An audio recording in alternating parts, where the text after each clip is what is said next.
Here is how to fix the issue if it says request could not be completed in Epic Games. Hello everyone, welcome to the app tutorial. In this video, I'll show you how you can fix the issue if it shows request could not be completed while using Epic Games Launcher. So let's start.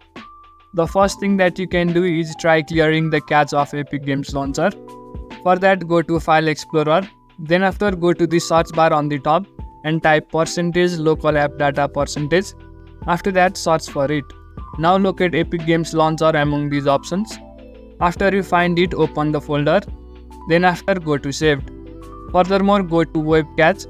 Then after, select the cache folder that you will find inside of it. After deleting the cache folder, restart your PC and the problem should be solved.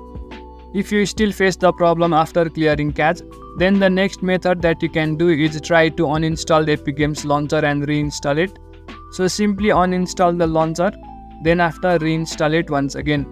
By doing this, it will restore the app data if any of it is missing or malfunctioning. Even after these steps, if you are still having the problem, then it might be the issue of Epic Games server. So I would suggest you to wait for a couple of hours and check if the problem has been solved or not. That's it for the video. Make sure to leave a like if you found this helpful and subscribe to the channel for further videos.